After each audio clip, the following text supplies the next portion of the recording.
ओम नमः शिवाय भक्तों। आज मैं लेके आई हूँ आप सबके लिए ये जो ज्येष्ठ मास में कथा सुनी जाती है वट सावित्री व्रत कथा। तो आप ध्यान से सुनिए। और अब तक आपने हमारा चैनल सब्सक्राइब नहीं किया तो आप हमारा चैनल सब्सक्राइब कर लो और बेल आइकन जरूर प्रेस करना। वट सावित्री व्रत ज्येष्ठ मास की कृष्ण पक्ष की अमावस्या को मनाया जाता है। ये स्त्रियों का महत्वपूर्ण एवं इस दिन श्री सत्यवान सावित्री तथा यमराज की पूजा की जाती है। सावित्री ने इसी व्रत के प्रभाव से अपने मृतक पति को सत्यवान को धर्मराज से छुड़ाया था। वट सावित्री विधान इस प्रकार है। वट वृक्ष के नीचे मिट्टी की बनी सावित्री और सत्यवान तथा भैंसे पर सवार यम की प्रतिमा स्थापित करें।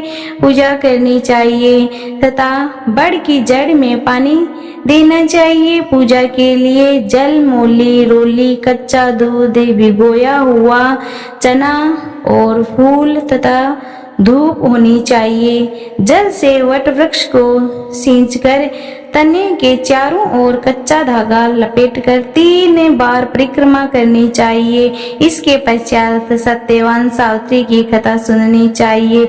इसके पश्चात भीगे हुए चन्नियों को बोइना निकालकर उस पर यथाशक्ति रुपया रखकर अपनी सास को देना चाहिए। उनके चरण स्पर्श करना चाहिए। कथा इस प्रकार है, भक्तों ध्यान से सुनना। भद्र देश के राजा अश्वपति ने पत्नी सहित संतान के लिए सावित्री देवी का विधि पूर्वक व्रत किया। पूजन करके पुत्री होने का वर प्राप्त किया। गुणे संपन्न देवी सावित्री ने पुत्री के रूप में अश्वपति के घर कन्या के रूप में जन्म लिया। कन्या के युवा होने पर अश्वपति ने अपने मंत्री के साथ सावित्री को अपना पति चुनने के लिए भेज दिया। सावित्री अपने मन के अनुकूल वर को चयन कर जब लौटी तो उसे दिन द्वेषी नारद उनके यहाँ पधारे। नारद जी के पूछने पर सावित्री ने कहा, महाराज, धूम तनसेन के पुत्र सत्यवान के कीर्ति सुनकर उन्हें मौन पति रूप के वर्ण कर लिया है। नारद जी ने सत्यवान तथा सावित्री के ग्रहों की गणना कर अश्वपति को बधाई दी तथा सावित्री के गुणों की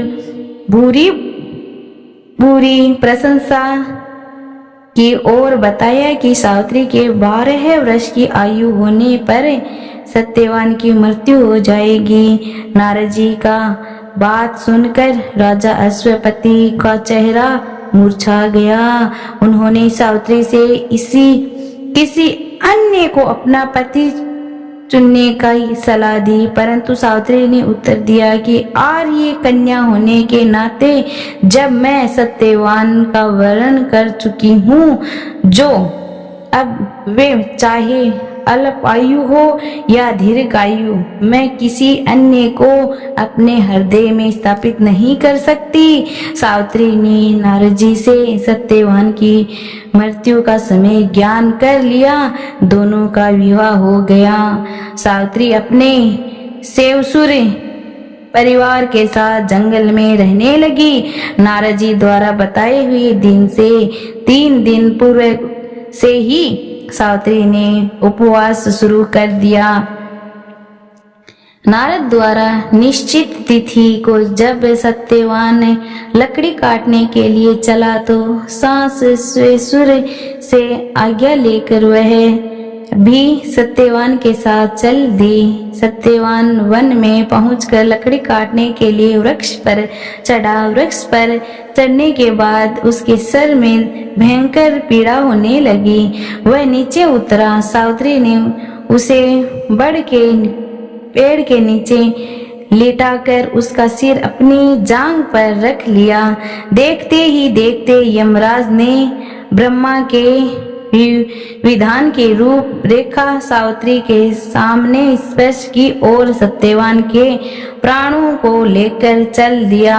कहीं कहीं ऐसा ही उल्लेख मिलता है कि वट वृक्ष के नीचे लेटे हुए सत्यवान को सर्प ने डस से लिया था। सावित्री सत्यवान को वट वृक्ष के नीचे ही लेटा कर यमराज के पीछे पीछे चल दी। पीछे आती हुई सावित्री को यमराज ने उसे लौट जाने का आदेश दिया।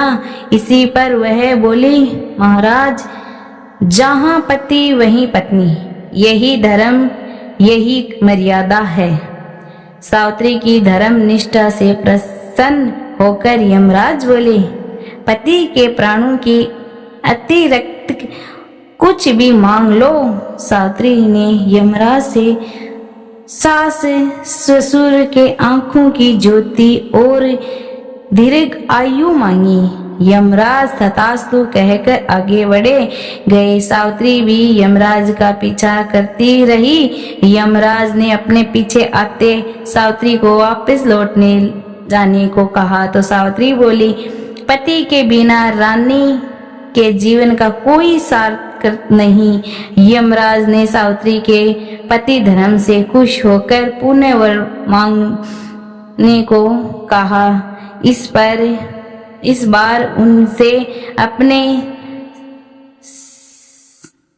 ससुर का राज्य वापस लिवाने की प्रार्थना की।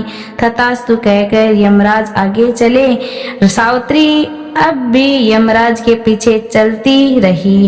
इस बार सावित्री ने यमराज से 100 पुत्रों की मां बनने का वरदान मांगा।